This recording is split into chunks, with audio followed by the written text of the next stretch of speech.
Abusua awieye mremu se wope kwa hosan bambo eni sunsum achigina wope kwa hosan eni ayaresa tumi dia for oni kire nana Kofi Diawuo Komfoɔ a ne kyakwan ewo enkranza domase na eba tumi ni ahoɔden atwede ampontete bɔdebɔdebɔ ade dia ene wabɔ ne sei pɛdɛ yene no ebetwetwe nkɔmɔ eni tigebre. Abusuafo memomakwa aba ha Pemampem TV. Eba amamre ni amane a yehwe edikan Bono East ne tichiu ene nkransa tichimai ekosi atebubu amanten baabi a obi ase Pemampem ha ena nananom ene atumfo ekasa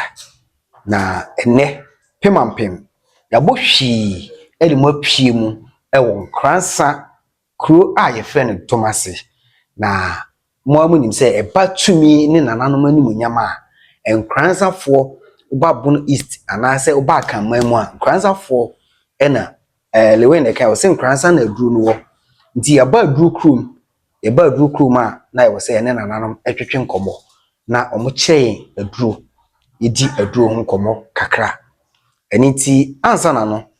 bepese yewura opani kese ene no betwetwe nkomo yi obetu nanum tu no wabɔ ne din na wachre bia yewe yankasa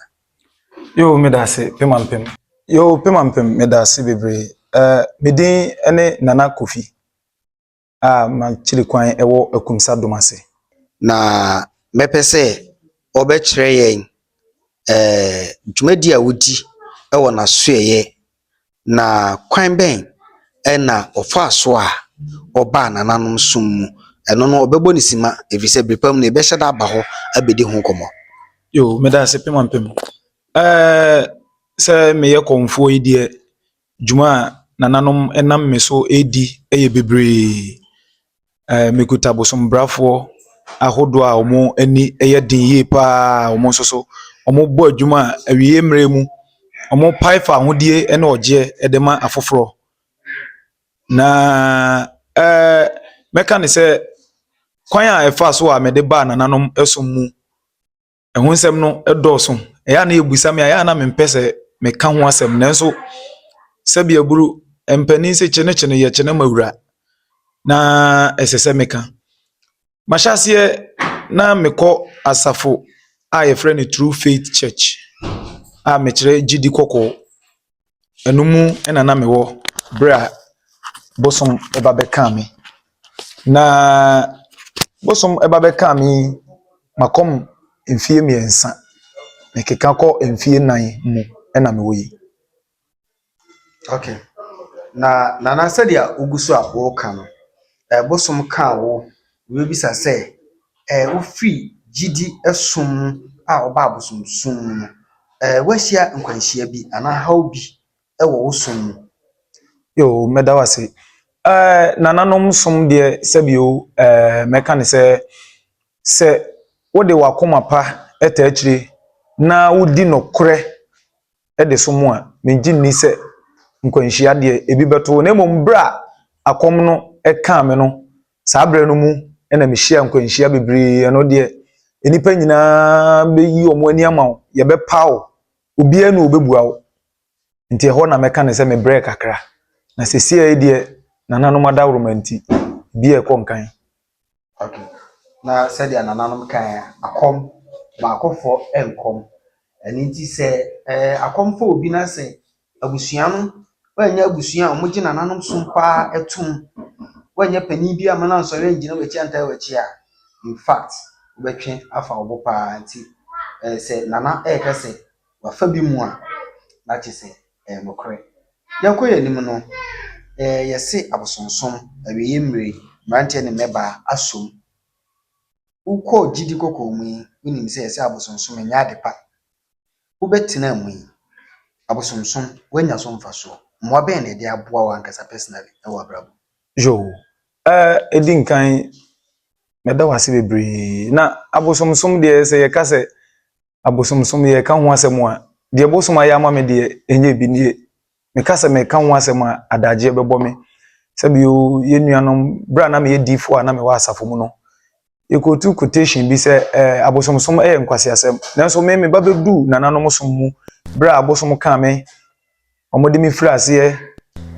ma me ko sire mu koye makom koye bibia ansa na me bai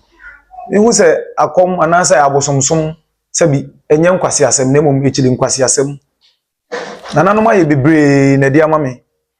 ka se me bobbo so a eno de bebre na mo aye dia ma me yo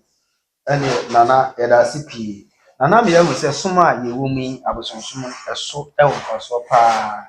na obobbo so na akoma akon a na je ebebo ye yakoye nim no som bia no akwansidie wo mu nana akyre ame yahu se akwansidie mu no ni nyina no nana no ma hye nkran ama ene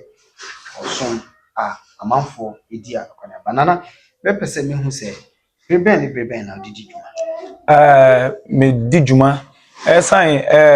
Kofi Diawuo amekuta nti ono na ye bosom brani a oye me bosom pani eno nti me som efiti ne da a ye fiada esan so som wukuada na masan so asom eye eda kwasiada nti enna fua miensa na me de som e wona wotwe mu. Okay. Ewa wakasi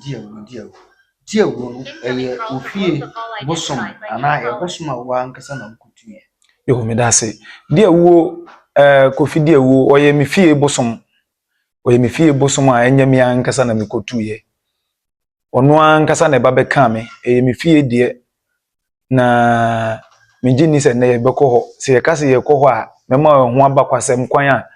efa so a obeka me nana de na okom no owu ye ble tenten ansa na ye wo me a me na Diawuo abeso ye me so. Nana we de Diawuo aye bosom kese bosom brafo a odidi dwuma yi de me de pemampem me pese obobo yi chimu kakra na yenya na bakwasem na chena obi se oba Diawuo Komfoɔ ho ewo kumsadumase a wonim sampa Diawuo nso ewo history ana owa bakwasem a emudu Yo meda wase Kofi Diawuo eye bosom brani bia me na okom no na oye oba nanso onsi oba ti so emfa ne nyina akom mu na emomode oba eye abusa na me nana no wuye meka ne se emfrihia aduasa baako mu enie na Kofi Diawuo ebeka me na bra bosom no ka me no bosom no de me afam yi pa ma meka ne se Diawuo na dwuma a woye eso enkwase abuo de wo mpe kora se obi abuo bi kwase a bambo so wo hyemu kena na afei se obi de woka ana se obi epa awo eno de Kofi Diawuo oye ho ade pa oye ho ade na eno nkwa na ye dwuma oye na waso ye ha mepa cho Abosom ahodo mebesa Abosom no bebubo mu di makoma na wa kire enwuma o musutimi ye ka Diawuo de no yo wadawro ma me da se me wo bosom bi te se atiamframa me wo atiamframa ewo me hanom ebi me wo tongo akwasi tongo ono nso so ewo ha bi me wo nkwatia bi a ye frɛ ne se contemporantem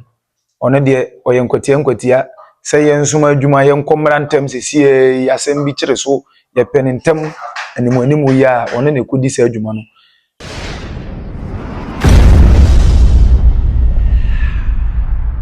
abusuya we de yitwa ye ho sima eguso ewo pemampem TV so nana no eguso a oka nkwatia contemporantem edwuma omuti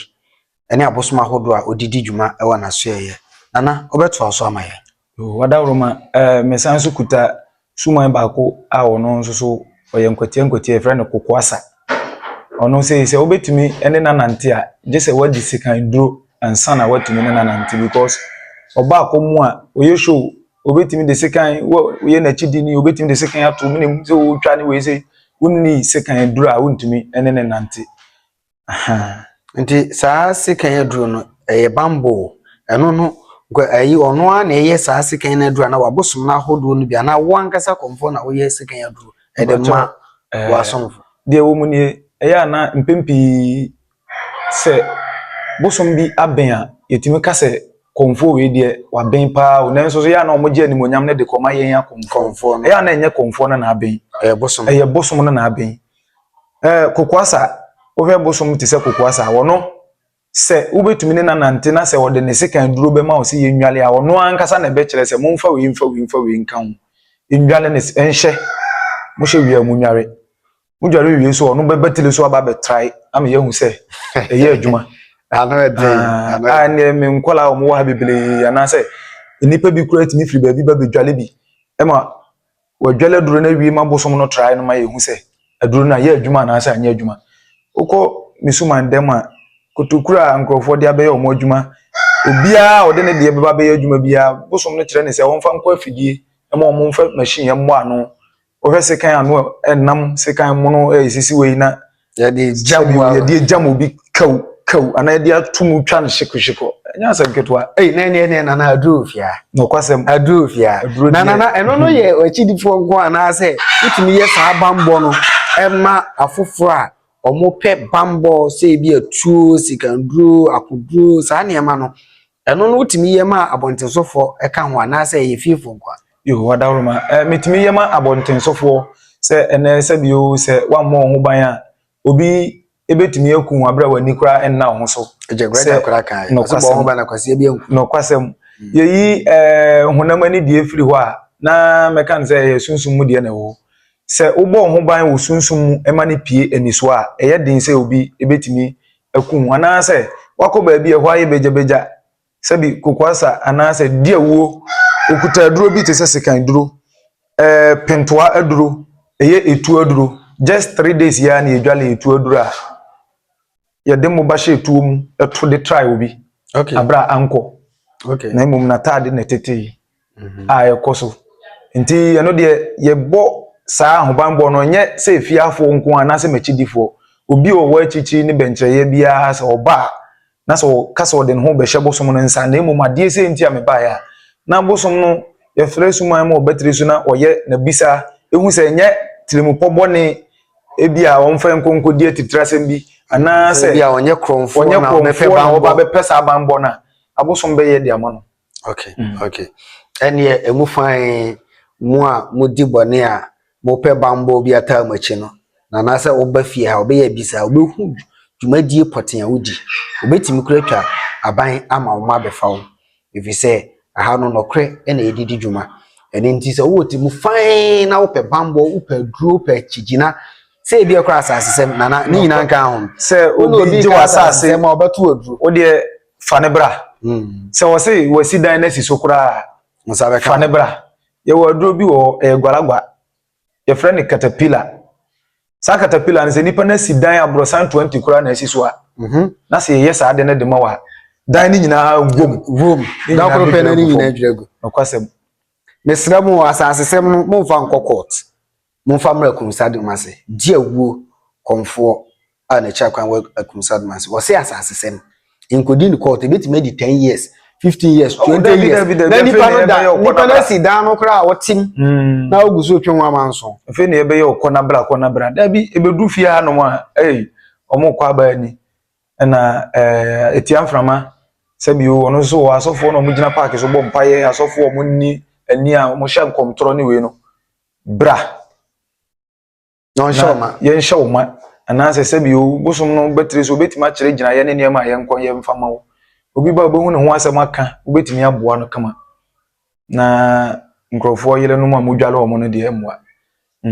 yo na je se bra na no ma otumi na fa tumi kan edi dwuma ebo afoforo nkotwa o mo abe nokwasem na emum fa nananum tumi na fa bo afoforo saa na opa kire na mpanin se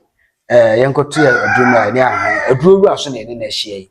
eni nti mema na boyinchiremu saa eba yade afom a yade ben na wutimi sawo so yo wadawroma se omo ato obi aduro ana se obi abubu awubu ho ana stroke achi obi ana se sebio obi wo okra mpo a yetimi de aduro to omo wotia so ebeso ni sisi aduto yade yesa sebi yabo obi dua na se bosom ayire ni se den kura oba bedu fie ha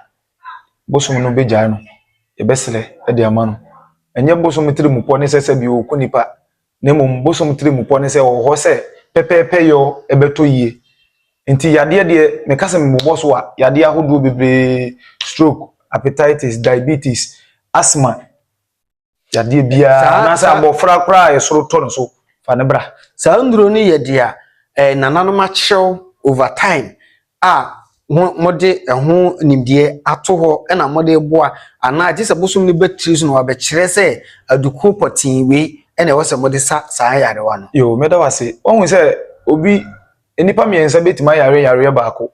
omo nyinaa bɛkɔ faako akɔ yarehwɛ baako pɛ na ne ho bɛtɔ no mienu no ho ntɔ no sɛ oba na yɛ abusa sɛ honamani yare a ɛno de yɛ ɔde na aduro bɛma wo sɛ yɛ honhum ade a bosom no bɛkyerɛ wo musuo amu akɔyi na wasan ya kyerɛ aduro de de bɛma wo ebia na mu nyinaa mo yare baako na nso so no de ejina mu anaasɛ de edi mu akotena a ɛyɛ sunsum mu asɛm nti obia ne na aduro. Okay. Nti ebra nananom ɛka me ɔmo de me nam mu no ɛka ne sɛ ɔmo kyerɛ me nuro ɛna afei so no sɛ nipa no yare na ɛha no bia ɔmo nyinaa yɛ nipa baako a ɔmo aba sɛ yare baako na ɛha ɔmo ɛna ɔmo aba yɛ so abosom obetima kyerɛ sɛ ebia yare a mo de baayɛ mo nyinaa mo de yare baako na so obia ne sɛ de ne de tie bia na yato bi de na de ama no ebia na obi de eyaduro ne yato no ebia na obi so de kra mpo eyemansotwe bi na de aba. Okay said na na ka na emu da ho ebi say ye nam a ye nam yi obi kra timi ka say HIV kra ya to ama no no kwasem omotoma nso me te say ya to HIV ama obi ana ye nwanwa say eno so etimi si what dey say twitwa etwere wo gidie say etimi toma nipa adan na HIV adan na dambo utimi wo gidie say ye toma obi dia adan na eno no dia wonji ni say eno no etimi toma me ye sure say hepatitis ne pressure ne we nyina etimi toma kwase say dambo kra etimi toma obi a how much more we enti nana say emfa ho say wo die no eye ntoyade emfa ho say wo die no eye yade na aba wo ba e wo ho agro e wo ha nana ye to ye nkomo twetwe no so mesaya me akoye chi kakra na yakohwe at what age na woye udifo o starte ekọ asori kra no mfie dudu sen eni diye ansana wode eba nananom som. Yo meda wase edi nkan me ko school ewo Jamase agona Jamase Asante Mantemu okay na eho na me ko misuku nyina